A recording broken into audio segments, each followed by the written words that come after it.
Muy buenas noches, mis queridos hermanos y hermanas. Tenemos un poquito más en el estudio ahora de iluminación. Seguimos con el hermano Fabián tratando de ir mejorando algunas falencias que tenemos y vamos a seguir, ¿cierto?, mejorando. Así que cualquier hermano sugerencia, estamos abiertos a recibirla. Hermano, el tema de hoy día se llama, mis queridos hermanos, buenas noticias. La palabra evangelio, hermanos, se llama buenas noticias, buenas nuevas. Eso significa la palabra del griego evangelio. Hoy día nosotros escuchamos, mis hermanos, en la televisión puras malas noticias y nos enfermamos de la mente, que los polos, ¿cierto? El Ártico se está descongelando, Groenlandia, la Antártida, que por ahí va a haber una guerra nuclear. Vemos nosotros, hermanos, hoy día la crisis que tienen los gobiernos, ¿cierto?, de gobernar. Hoy día no es nada cosa que un presidente salga, sino cómo va a gobernar. La crisis, hermanos, de alimentos y de tantas cosas. Pero hoy día yo le tengo una buena noticia. La Biblia, la palabra de Dios, dice que muy pronto vendrá la restauración de las cosas. Y eso es lo que vamos a analizar hoy día, mis queridos hermanos, San Lucas capítulo 4 y el versículo 16. Unas palabras que leyó el Señor Jesucristo, porque la palabra de Dios es viva y eficaz, mis queridos hermanos, y la palabra de Dios vamos a ver hoy día de qué manera nos fortalece hoy día en este tiempo que estamos viviendo. San Lucas 4, versículo 16 dice: vino Nazaret, es decir, que el Señor Jesucristo vino a Nazaret, donde se había criado. Cristo nació en Belén, se fue a Egipto, pero después se crió en Nazaret. Por eso le llamaban el Nazareno. Fue en el día de reposo, fue el día sábado. Entró a la sinagoga conforme a la costumbre y se levantó a leer. Ese día el Señor Jesucristo le dio el privilegio de leer la palabra de Dios. Y se le dio el libro del profeta Isaías. Y habiendo abierto el libro, halló el lugar donde estaba escrito. Hay algo bien importante, hermano, que le pasaron el libro, pero el Señor Jesucristo buscó donde estaba escrito algo. Y algo muy importante, hermano, que la iglesia, siempre que el Señor nos dirija, que sea Cristo quien abra la Biblia, que sea Jesucristo que busque el pasaje bíblico. Y este fue el pasaje que el Señor Jesucristo leyó. El Espíritu del Señor está sobre mí. El Espíritu Santo estaba sobre el Señor Jesucristo. Él lo recibió en su bautismo. Ahí descendió el Espíritu Santo en forma de paloma. Pero ¿con qué propósito el Señor Jesucristo fue ungido? Por cuanto dice, me ha ungido para dar buenas nuevas a los pobres. Interesante. Dice acá la palabra de Dios que lo ungió Dios Padre con el Espíritu Santo para dar buenas noticias a los pobres. Hermano, cuando estamos hablando acá a los pobres, no está hablando de los pobres que no tienen nada, ¿no? No está hablando de los pobres, entonces el evangelio no sería para los ricos. La palabra pobre en la Biblia se está refiriendo a los que no tienen a Dios. Hay una en el Sermón de Monte dice, bienaventurados, dice, los pobres en espíritu. El idioma griego dice lo siguiente: bienaventurados los que están conscientes de su necesidad por Dios o su necesidad espiritual. Es decir, que el Señor le venía a traer buenas nuevas a los que querían recibir estas noticias, porque estas noticias también fueron rechazadas a los pobres, las personas que tenían carencia de Dios. Y dice la Escritura, me ha enviado para sanar a los quebrantados de corazón. La gente que está depresiva, hermano, la gente que está angustiada, la gente que en la vida le ha ido mal. Muchas veces la gente conoce una pareja y les va mal y pasa la vida. A veces pasan cosas. También hay heridas que están dentro del corazón de una persona. Dice a pregonar, es decir, que decirlo abiertamente. La palabra de Dios, hermano, no hay que estar escondiendo o diciéndola en secreto. No, dice hay que pregonarla, hablar en público. Dice libertad a los cautivos. ¿Y cuáles son los cautivos, hermano? El pecado a nosotros nos encarcela. Todas las cosas, hermanos, que son malas se transforman en un amo y nosotros nos hacemos esclavos. Vista a los ciegos. Cristo curó a las personas que estaban enfermos literalmente, oprimidas por el diablo, también dice la Escritura. Los ciegos físicos y también los ciegos espirituales. No hay peor, hermanos, el ciego que no quiere ver, como dice el dicho. Poner en libertad a los oprimidos. El Señor Jesucristo dijo, conocerá la verdad y la verdad os hará libre. A predicar el año agradable del Señor. Dice, enrollando, dice el libro, se le dio al ministro. Se sentó. Y los ojos todos en la sinagoga estaban fijos en él. Cuando Cristo leyó esto, todos estaban mirando al Señor Jesucristo. ¿Sabe, hermano, por qué lo miraban? Porque ellos, hermano, la gente cree que la gente va a ser importante, tiene que venir de universidad importante, aunque eso es importante para estudiar, pero yo estoy hablando acerca de las cosas de Dios, no de la preparación académica. La gente importante para el mundo es de una manera. Y a Jesús le estaban despreciando, mis queridos hermanos, le estaban ellos despreciando su origen, porque lo habían visto que era hijo de un carpintero, lo habían visto que era acá de Nazaret, había nacido en Belén. En Belén, una ciudad que en los tiempos bíblicos no tenía ninguna importancia. Y una vez un discípulo dice, bueno, ¿y de ese lugar saldrá algo bueno?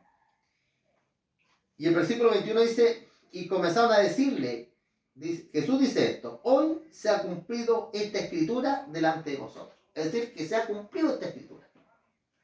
Dice, y todos daban buen testimonio de él. Estaban maravillados de las palabras de gracia que salían de su boca. Pero mira dónde tropezaron ellos. Dice, ¿no es este el hijo de José? ¿No es este el hijo de José nomás? Él le dijo, sin duda, dice, me diréis, este refrán, médico, cúrate a ti mismo. De tantas cosas que hemos oído, dice, que se han hecho en Capernaum, haz también aquí en tu tierra. Hermano, aquí dice la palabra del Señor, que Dios Jesucristo, como conocía el pensamiento, el Señor Jesucristo conocía el corazón del hombre. Jesucristo les leyó el pensamiento, sabía muy bien lo que ellos estaban pensando. Médico, cúrate a ti mismo. Hermano, el médico da remedio, uno va al médico no para que se cure el médico, sino para que nos cure a nosotros. Ellos estaban rechazando el Evangelio, la palabra de Jesús, estaban rechazando la medicina del Señor Jesucristo. Y le estaban diciendo, en vez que nos están dando remedio, tómate tú ese remedio. Mira el origen que tú tienes. Tú no eres un ser importante, no vienes de una ciudad importante, no vienes de un apellido importante, no vienes de una universidad importante. Y dice la Escritura, y añadió Jesús, de cierto os digo, que ningún profeta es acepto en su propia tierra. Hay un dicho que dice que ningún profeta es profeta en su tierra. Al Señor Jesucristo le pasó aquello.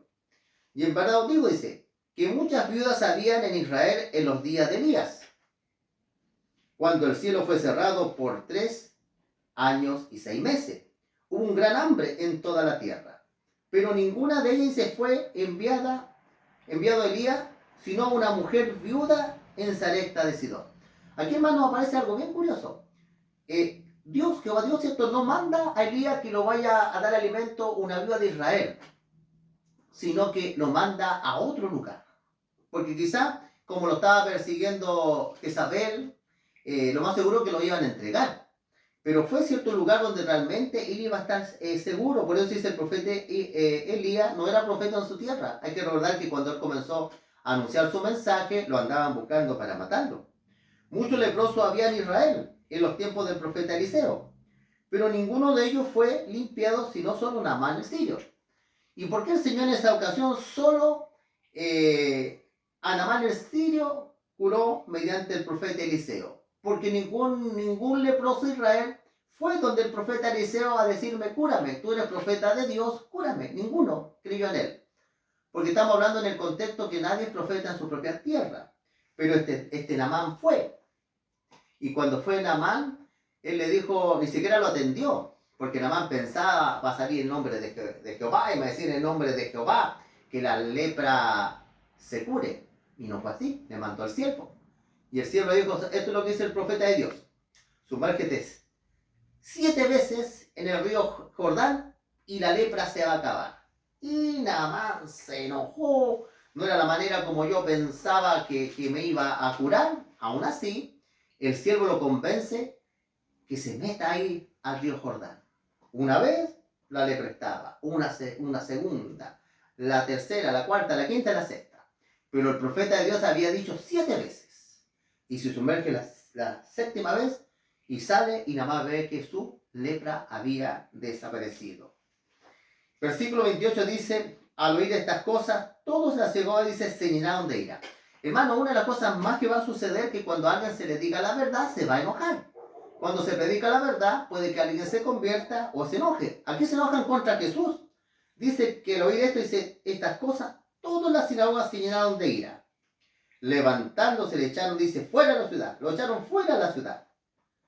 Dice, y le llevaron, dice, hasta la cumbre del monte, sobre la cual está edificada la ciudad de ellos, para despeñarlo. Querían matar a Jesús. Querían arrojarlo, ¿cierto?, de ahí de un desfiladero a Jesucristo. Mas él pasó por medio de ellos y se fue. Hermano, la verdad de Dios es lo más que cuesta, mis queridos hermanos, es aceptar, incluyendo dentro de lo que dice ser creyente. Porque aquí vemos nosotros que estas personas estaban en la iglesia, estaban en un culto, pero no le creyeron al Señor Jesucristo. Algo bien curioso, ¿cierto, hermano? Bueno, pero Jesucristo trajo este evangelio, trajo buenas noticias, hermano. Aceptemos las buenas noticias que trae el Señor Jesucristo. Sigamos únicamente la palabra de Dios, nada más que la palabra del Señor, hermano, o si no el diablo nos va a extraviar. No podemos reconocer otros libros como palabra de Dios. Con el libro Apocalipsis, hasta ahí se acabó, ¿cierto?, la palabra del Señor. Lo que podemos tener de aquí para adelante es comprendimiento de ella. Que el Señor los bendiga, mis queridos hermanos, es mi deseo y oración. Suscríbanse al canal, compartan los temas con otras personas y como de costumbre vamos a hacer una oración al Señor. ¿Qué les parece? Vamos a cerrar los ojitos. Padre bendito que estás en lo alto de los cielos, Señor, te damos las gracias por tu palabra, Señor, que es pura y verdadera, que podamos creerle a Jesús, podamos escuchar su palabra, Señor. Él vino del cielo y Él mostró con tantas cosas maravillosas, hasta volvió de entre los muertos, Señor. Sus discípulos vieron cómo ascendió al cielo, Señor, y hoy día nosotros estamos esperando su regreso.